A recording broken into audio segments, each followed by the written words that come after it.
नमस्कार दोस्तों, स्वागत है आप सभी लोगों का हमारे जीएस विजन आईएएस एकेडमी के ऑफिशियल यूट्यूब चैनल पर। मैपिंग की सीरीज को आगे बढ़ाते हुए हम आज नॉर्थ अमेरिका की जो नदियां हैं उन पर चर्चा करेंगे। ठीक, इस नॉर्थ अमेरिका में कौन कौन सी इंपॉर्टेंट रिवर्स हैं और उन रिवर्स की क्या खास बातें हैं, इसको लेकर के आज एक लेक्चर इस पे बनाया गया है। तो मैं शुरुआत करता हूं नॉर्थ अमेरिका की जो रिवर्स हैं, नदियां। तो पहला कॉन्सेप्ट इसमें यह है जो आपको ध्यान रखना है कि इस कॉन्टिनेंट की जो रिवर्स है उसको हम एक सीक्वेंस में पढ़ेंगे और सीक्वेंस को हम उत्तर से दक्षिण की ओर ले सकते हैं, प्रशांत महासागर की ओर भी, और ऐसे ही नॉर्थ से साउथ की तरफ अटलांटिक महासागर की ओर। और इस सीक्वेंस में हम नॉर्थ अमेरिका के जो रिवर्स हैं उसको 3 पार्ट में पढ़ेंगे। ऐसा इसलिए क्योंकि नॉर्थ अमेरिका के पश्चिम में प्रशांत महासागर है, तो हम यहां पर ये देखेंगे कि नॉर्थ अमेरिका की कौन कौन सी नदियां हैं जो पैसिफिक ओशन में गिरती हैं। इसके अलावा नॉर्थ अमेरिका का जो उत्तरी पार्ट है वो है आर्कटिक ओशन का, तो हम यहां पर यह भी देखेंगे कि नॉर्थ अमेरिका की कौन सी नदियां आर्कटिक महासागर में गिरती है। और इस लेक्चर का जो अंतिम पॉइंट होगा कि नॉर्थ अमेरिका की ऐसी कौन सी नदियां हैं जो ईस्ट की ओर जाते हुए अटलांटिक महासागर में गिरती है। तो इसी क्रम में हम इस कॉन्टिनेंट की रिवर्स को पढ़ेंगे। अब यहां पर देखिए, मैं कुछ यहां पे इंपॉर्टेंट रिवर्स के नाम लिख लेता हूं। जैसे एक है यूकॉन रिवर, ऐसे ही एक इंपॉर्टेंट नदी है फ्रेजर नदी। तीसरा कोलंबिया रिवर। चौथा कोलोराडो नदी।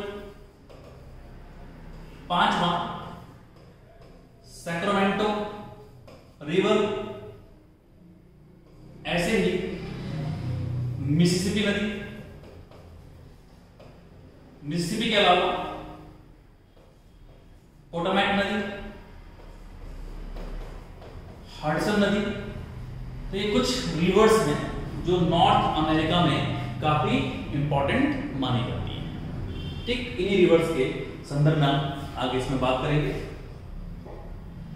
अब पहले पार्ट में हम ये देखते हैं कि नॉर्थ अमेरिका की ऐसी कौन सी नदियां हैं जो इसके पश्चिम में प्रशांत महासागर में गिरती है, क्योंकि इस तरफ जो है नॉर्थ अमेरिका का पैसिफिक ओशियन क्षेत्र लगा हुआ है। तो देखिए दोस्तों, सबसे पहले एक रिवर को मैं यहां पे दर्शा रहा हूं। ये इसकी उत्पत्ति स्रोत है, ये इसका निकास क्षेत्र है, और इस रिवर्स में मैं 1 नंबर मार्क कर रहा हूं। और ये 1 नंबर की जो नदी है, इसी नदी का नाम है यूकॉन नदी। ठीक है, तो अब आप देखिए यूकॉन नदी के संदर्भ में इसकी क्या विशेषता है। तो हम इस मैप में देख पा रहे हैं कि ये नदी कनाडा से, उसके बाद अलास्का से होकर समुद्र में गिर जाती है, और ये पैसिफिक नदी, पैसिफिक जो ओशियन है उसी का एक पार्ट है यहां पर, जिसको हम बेरिंग सी भी कहते हैं। यहीं पर बेरिंग स्ट्रीट भी है। तो इस नदी के बारे में जानकारी हमें ये मिली यूकॉन नदी के बारे में कि यूकॉन नदी जो है कनाडा और फिर अलास्का, जो कि किसका पार्ट है, यूएसए का पार्ट है, इन दोनों से ही होते हुए बेरिंग सागर में गिर जाती है। ठीक, एक महत्वपूर्ण जानकारी यूकॉन के साथ यह है कि यूकॉन नदी के ही नाम पर इस इलाके में एक पठार है जिसको हम यूकॉन का पठार भी कहते हैं। और एक बड़ी इंपॉर्टेंट इंफॉर्मेशन ये है कि युकान नदी यूएसए और यूएसए का जो अलास्का क्षेत्र है और दूसरा क्या कनाडा से गुजरने वाली, दोनों देशों से गुजरने वाली एकमात्र नदी है। ठीक, तो बहुत इंपॉर्टेंट फैक्ट है, यूकॉन नदी कनाडा और यूएसए, क्योंकि यूएसए का ही ये पार्ट है अलास्का, इन दोनों से गुजरने वाली क्या है, एकमात्र नदी मानी जाती है। इसलिए ये रिवर बड़ी इंपॉर्टेंट है। इसके अलावा मैं यहां पर एक दूसरी नदी बना रहा हूं और इस नदी का नाम है, नंबर 2 है, और इस नदी का नाम है फ्रेजर नदी। ये फ्रेजर नदी का संबंध कनाडा देश से है और ये फ्रेजर नदी इसलिए इंपॉर्टेंट है कि फ्रेजर नदी जो है ये रॉकी पर्वत से निकलती है, जो रॉकी पर्वत क्षेत्र है वहां से ये नदी निकलती है, और जो ब्रिटिश कोलंबिया का जो क्षेत्र है, पठारी क्षेत्र है, यहां से होते हुए ये क्या गिरती है, आपके पैसिफिक ओशन में गिर जाती है। ठीक, एक इंपॉर्टेंट सिटी कनाडा की इस नदी के तट पर है और आपने नाम सुना भी होगा, ये विक्टोरिया छोटा सा द्वीप है, विक्टोरिया द्वीप, और यहीं पर एक इंपॉर्टेंट शहर है जिसको कि वैंकूवर सिटी के नाम से जाना जाता है। ठीक है, तो ये जो वैंकूवर शहर है कनाडा का, ये वैंकूवर शहर इसी फ्रेजर नदी के तट पर अवस्थित है, इसलिए ये नदी इंपॉर्टेंट मानी जाती है। इसके अलावा इस नदी का जो क्षेत्र है, इसकी वही स्थिति है जैसे भारत में दामोदर नदी की स्थिति है, जिसमें नदी क्षेत्र में कोयले के निक्षेप पाए जाते हैं, तो फ्रेजर नदी के क्षेत्र में आपको काफी मात्रा में कोयले के निक्षेप भी मिलेंगे। और दक्षिण में आएंगे, और दक्षिण में हम जब आएंगे तो हमें यहां पर एक और नदी मिलेगी, नंबर 3, इसको नाम दिया जा रहा है, और ये बड़ी इंपॉर्टेंट रिवर है, और इस रिवर को नाम दिया जाता है कोलंबिया नदी। ठीक, और इस कोलंबिया की एक बड़ी इंपॉर्टेंट सहायक नदी है जिसे कहा जाता है स्नैक नदी। तो स्नैक जो है वो कोलंबिया की सहायक नदी है, और ये कोलंबिया जो नदी है, यहां पर एक पोर्टलैंड सिटी है यूएसए का, और उस पोर्टलैंड शहर से होते हुए ये नदी भी आखिरकार जो पैसिफिक ओशन है वहां पर ये गिरती है, इसका निकास पैसिफिक ओशन है। कोलंबिया नदी के बारे में एक और इंपॉर्टेंट जानकारी यह है कि ये इस यूएसए की या इस नॉर्थ अमेरिका की प्रशांत महासागर में गिरने वाली सबसे बड़ी नदी है। ये लार्जेस्ट रिवर है नॉर्थ अमेरिका की जो प्रशांत महासागर में गिरती है। इसके अलावा आपने एक बांध का नाम सुना होगा, और उस बांध का नाम है ग्रैंड कुली डैम, ग्रैंड कुली बांध। ठीक, और ये विश्व प्रसिद्ध बांध है, बहुत बड़ा बांध है, नॉर्थ अमेरिका के यूएसए में इसी नदी पर स्थित है। ठीक, तो इसका भी आप ध्यान रखेंगे कि जो ग्रैंड कुली डैम है, इसका संबंध यूएसए में कोलंबिया नदी से है, और ये विश्व में और नॉर्थ अमेरिका में बड़े बांधों की श्रेणी में से रखा जाता है। और दक्षिण में हम जब आएंगे तो इस इलाके में कैलिफोर्निया राज्य है, यूएसए का एक बड़ा प्रांत है, कैलिफोर्निया के नाम से आपने सुना होगा। और इस कैलिफोर्निया राज्य में एक इंपॉर्टेंट नदी को मैं दर्शा रहा हूं यहां पे, जिसको मैं नंबर 4 मार्क करूंगा, और इस नदी का नाम है सैक्रामेंटो नदी। ठीक, तो ये नदी है आपका कैलिफोर्निया की सैक्रामेंटो नदी, यूएसए का क्षेत्र है। सैक्रामेंटो राजधानी भी है, आप ध्यान रखिए कि जो कैलिफोर्निया प्रांत है यूएसए का, उसकी राजधानी सैक्रामेंटो है, और ये सैक्रामेंटो राजधानी ही इसी सैक्रामेंटो रिवर पे है। तो ये सैक्रामेंटो जो है वो इस प्रांत की राजधानी का भी नाम है, और साथ ही साथ ये एक नदी का भी नाम है, और सैक्रामेंटो के साथ इसकी एक सहायक नदी और जुड़ी हुई है कैलिफोर्निया में। तो उत्तर से सैक्रामेंटो आती है, दक्षिण से इसकी जो इंपॉर्टेंट सहायक नदी है उसे कहा जाता है सेंट जैकविन नदी। तो सैक्रामेंटो उत्तर से, सेंट जैकविन नदी दक्षिण से मिलती है सैक्रामेंटो शहर पर, कैलिफोर्निया प्रांत की वो राजधानी हुई। उसके बाद ये पश्चिम में मुड़कर प्रशांत महासागर में इसका निकास है। सैक्रामेंटो सेंट जैकविन रिवर के कारण क्या हुआ, इस इलाके में सिंचाई साधनों का विकास हो पाया है, और सिंचाई साधनों का विकास होने से इस कैलिफोर्निया के इस क्षेत्र में इन्हीं नदियों की जो वजह से अगर देखा जाए तो भूमध्य सागरीय कृषि का भी काफी विकास हुआ है। तो इस लिहाज से सैक्रामेंटो रिवर इंपॉर्टेंट रिवर बन जाती है। और दक्षिण में जब हम आएंगे,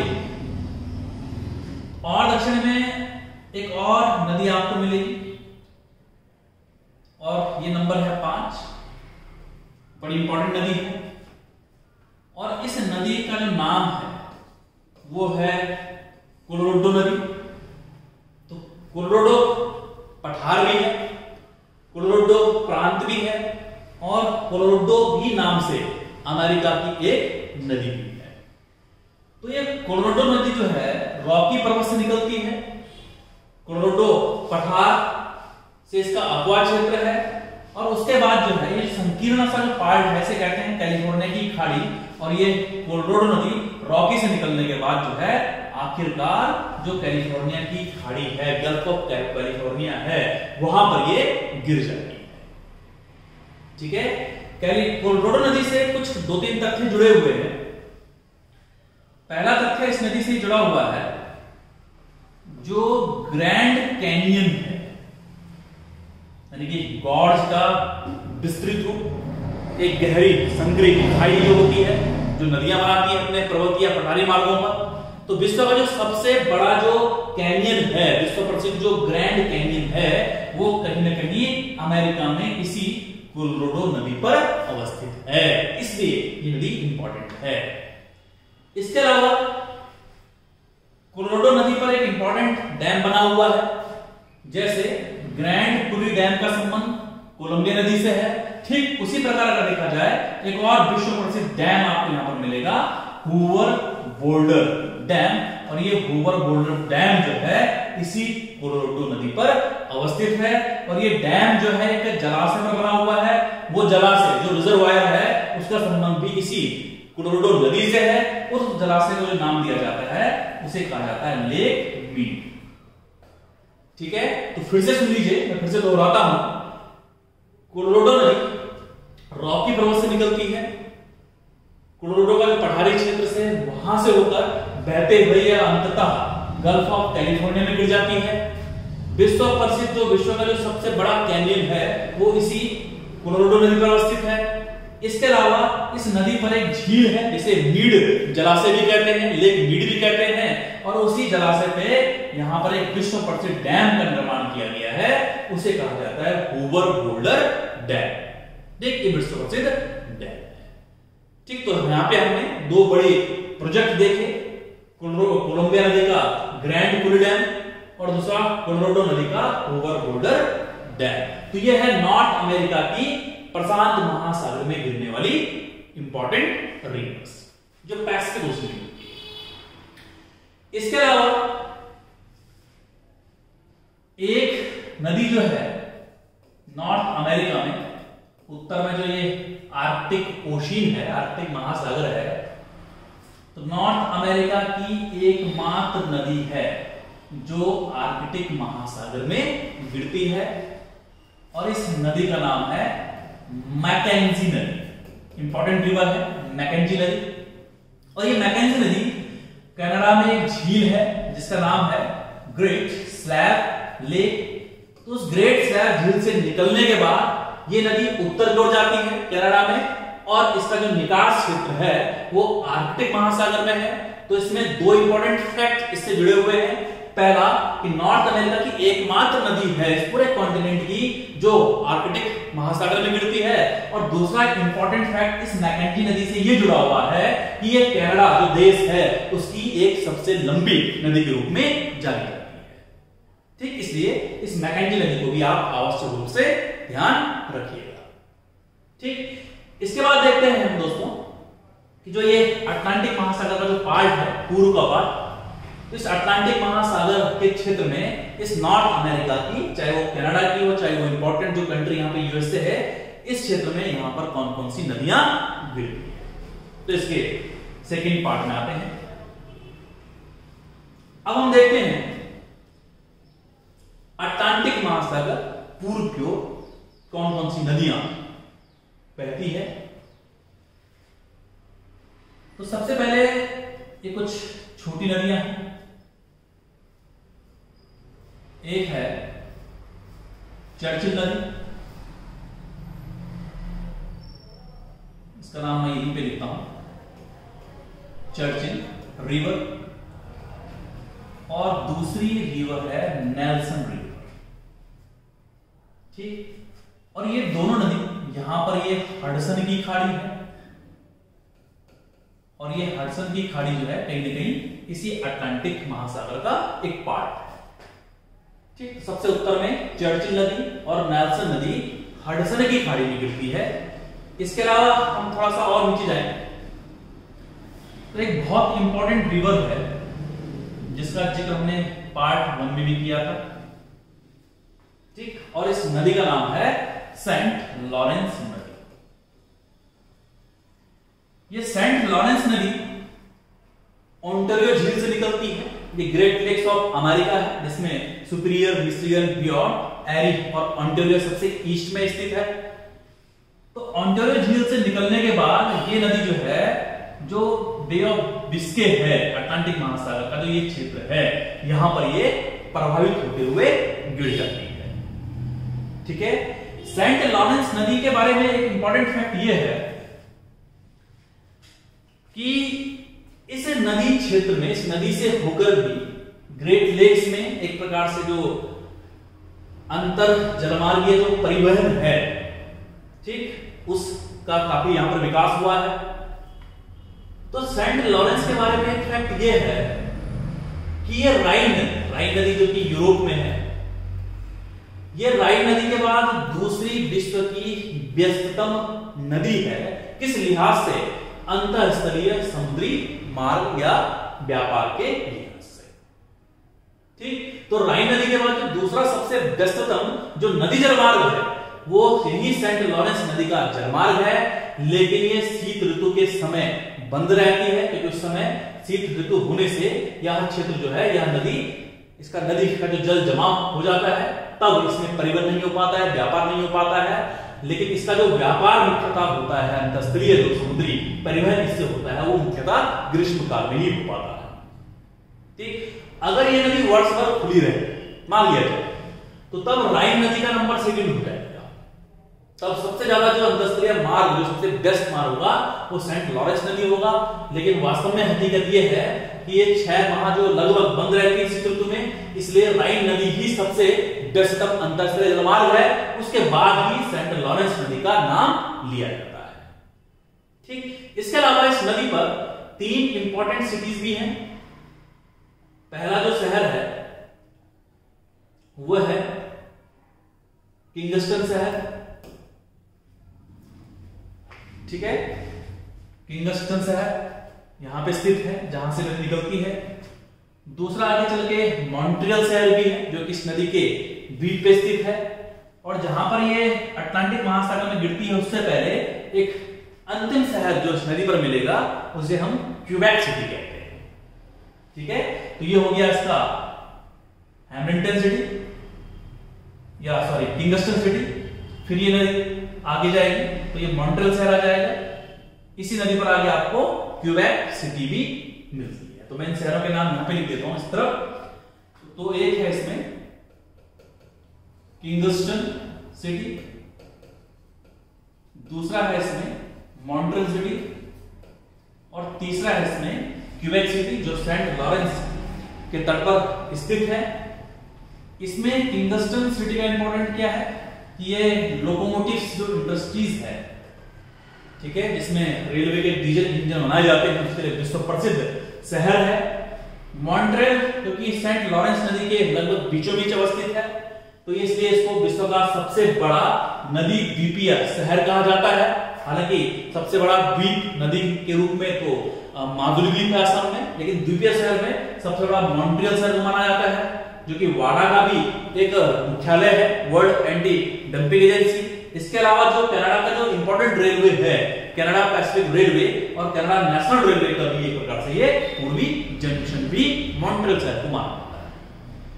क्यूबेक सिटी एक बंदरगाह शहर है, यहाँ बंदरगाह उद्योग का काफी विकास हुआ है। इसके अलावा इस शहर में फ्रांस के समुदाय, जो फ्रेंच समुदाय के लोग हैं, वो आकर यहाँ पर काफी बसे हैं, उनका यहाँ पर माइग्रेशन हुआ है, इसलिए इस क्यूबेक सिटी को हम एक प्रकार से फ्रेंच सिटी के नाम से भी जानते हैं।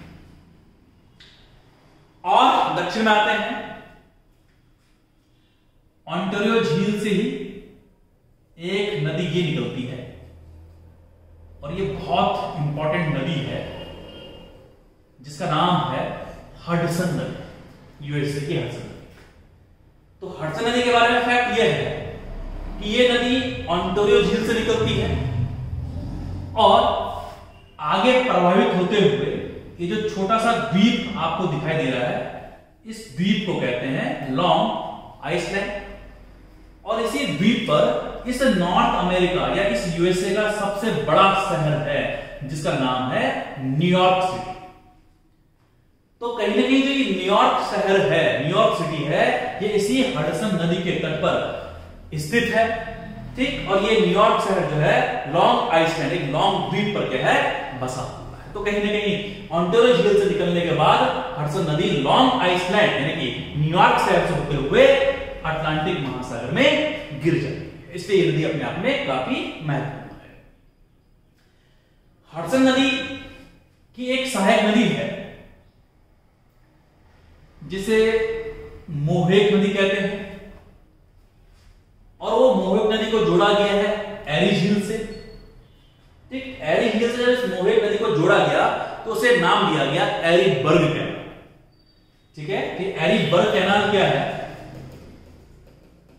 एरीबर्ग कैनाल, तो एरीबर्ग कैनाल में क्या है कि ये तो हडसन नदी है, ओंटारियो झील से निकलती है, इसकी सहायक नदी है मोहेक नदी,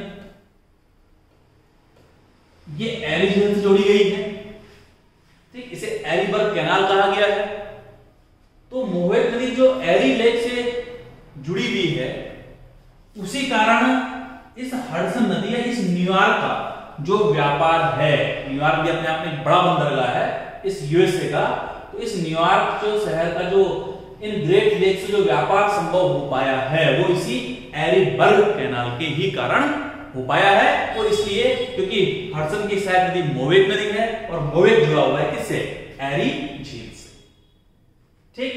और दक्षिण में आएंगे, एक और नदी यहां पर आपको मिलेगी जिसे कहा जाता है पोटोमैक नदी। और पोटोमैक नदी इसलिए इंपॉर्टेंट है कि जो इस यूएसए देश की जो राजधानी है वाशिंगटन डिस्ट्रिक्ट ऑफ कोलंबिया या वाशिंगटन डीसी, तो ये वाशिंगटन डीसी कहीं ना कहीं इसी पोटोमैक नदी पर अवस्थित है, बसा हुआ शहर है। और ये पोटोमैक नदी जो है अटलांटिक महासागर का जो ये इलाका है इसे कहा जाता है चेसपासके की खाड़ी। तो ये पोटोमैक नदी कहां गिरती है, चेसपासके की खाड़ी में या गल्फ ऑफ चेसपासके में गिरती है। और इसी पोटोमैक नदी पर इस यूएसए देश की जो राजधानी है वाशिंगटन डिस्ट्रिक्ट ऑफ कोलंबिया अवस्थित है। इसके अलावा और दक्षिण में हम जाएंगे, एक और नदी आपको मिलती है, इस नदी का नाम है जेम्स रिवर, ठीक, जो कि अटलांटिक महासागर में गिरती है। इस जेम्स नदी के साथ एक फैक्ट जुड़ा हुआ है, इस जेम्स नदी के ही तट पर एक बड़ा इंपॉर्टेंट बंदरगाह है अमेरिका का जिसे कहा जाता है रिचमॉन्ड पोर्ट या रिचमॉन्ड बंदरगाह। रिवर पोर्ट है, समुद्र का बंदरगाह नहीं है, थोड़ा सा अंदर की तरफ है, ठीक। तो जेम्स नदी के तट पर जो ये रिचमॉन्ड बंदरगाह अवस्थित है, इसकी विशेषता यह है कि इस बंदरगाह से तंबाकू का काफी निर्यात होता है, काफी एक्सपोर्ट होता है। वैसे भी यूएसए का जो ये इलाका है ये विश्व प्रसिद्ध वर्जीनिया टबैको के लिए जाना जाता है, काफी इसका उत्पादन होता है और उसका जो एक्सपोर्ट जो मैक्सिमम होता है वो इसी रिचमंड बंदरगाह के द्वारा होता है। इसलिए इसे हम तंबाकू बंदरगाह या टोबैको एक्सपोर्टिंग पोर्ट के भी नाम से जानते हैं, रिचमंड बंदरगाह, ठीक। आगे बढ़ते हैं, एक बहुत इंपॉर्टेंट नदी है मिसिसिपी नदी, ठीक, यूएसए। तो मिसिसिपी नदी का जो डायरेक्शन मैं बताता हूं, आपको इसमें, वो क्या है, कहां से निकलती है, कहां वो गिरती है। तो जो ये सुपीरियर झील है, इसके आसपास का इलाका थोड़ा सा हाईलैंड, पठार। तो इसी सुपीरियर हाईलैंड से ये मिसिसिपी नदी निकलती है।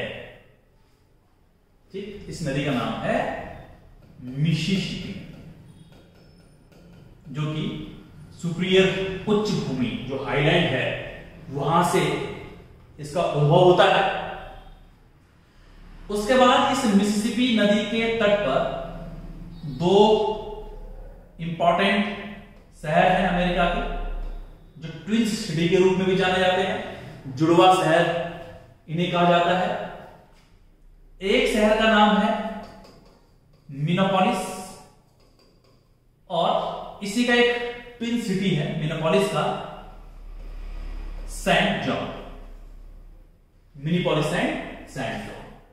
ठीक, तो ये दोनों शहर मिसिसिपी नदी के तट पर बसे हुए हैं, और इसी मिसिसिपी नदी पर इन दोनों शहरों के बीच एक बड़ा इंपॉर्टेंट जलप्रपात भी है, और उस वाटरफॉल को कहा जाता है सेंट एंथोनी जलप्रपात, सेंट एंथोनी फॉल, जो कि मिसिसिपी नदी पर स्थित है, इन्हीं शहरों के बीच में है। और ये जो जलप्रपात है, ये जो एक प्रकार से वाटरफॉल है, इसके ही कारण यहां पर जल विद्युत ऊर्जा का उत्पादन हुआ है, और इन शहरों के साथ इस पूरे इलाके को इसी फॉल से, जो इस नदी पर बना हुआ है, उसको बिजली या ऊर्जा भी क्या होती है, प्रदान होती है। आगे इसकी एक इंपॉर्टेंट सहायक नदी है मिसिसिपी की, जिसका नाम है मिसौरी नदी। और ये मिसिसिपी नदी से जो मिसौरी नदी है, वो सेंट लुइस सिटी में मिलती है। ठीक, तो सेंट लुइस शहर में जो है मिसिसिपी के साथ मिसौरी नदी मिलती है। इसके अलावा अरकानसास, ओहायो, रेड आदि भी इसकी सहायक नदियां हैं मिसिसिपी। ठीक, इसके बाद जो है ये नदी जो अटलांटिक महासागर का जो ये गल्फ ऑफ मैक्सिको का क्षेत्र है, मैक्सिको की जो खाड़ी है, यहां पर गिर जाती है। और जब ये नदी मैक्सिको की खाड़ी में गिरती है, मिसिसिपी नदी, तो इसका एक इंपॉर्टेंट जो है, इसका एक डेल्टा है, जिसको हम बर्ड फ्लू डेल्टा या पक्षीपाद डेल्टा कहते हैं।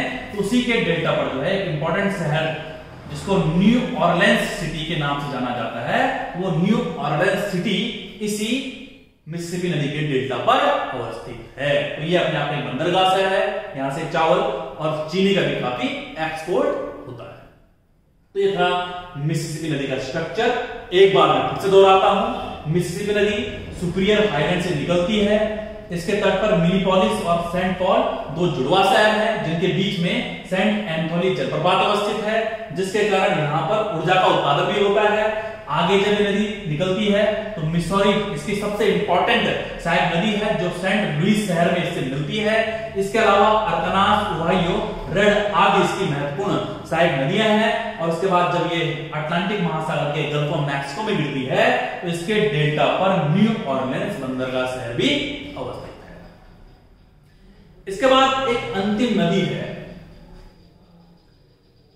जिसे हम इस तरीके से दर्शा सकते हैं। ठीक, वो भी आपका मैक्सिको की ही खाड़ी में गिरती है, और इस नदी का नाम है रियो ग्रैंडे। रियो ग्रैंडे नदी। तो ये नदी कोलोराडो के पठार से निकलती है, और उसके बाद इसका इंपॉर्टेंट फैक्ट ये है कि ये यूएसए और मैक्सिको की लगभग सीमा बनाती है, या लगभग सीमा से होकर बहती है, और अंत में जो है अल्फांसो सिटी से होते हुए अंततः गल्फ ऑफ मैक्सिको में ये गिर जाती है।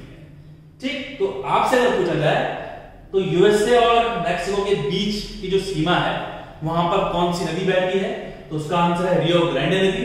इसी प्रकार आपसे पूछा जाए कि यूएसए और कनाडा के बीच में कौन सी नदी प्रभावित होती है, तो वो है आपका सेंट लॉरेंस नदी।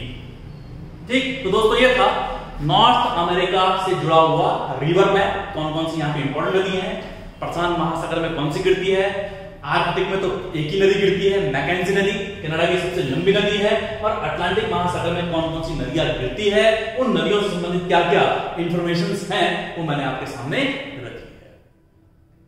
ठीक, अब हम नेक्स्ट वीडियो लेक्चर में नॉर्थ अमेरिका का अगला पार्ट पढ़ेंगे। धन्यवाद।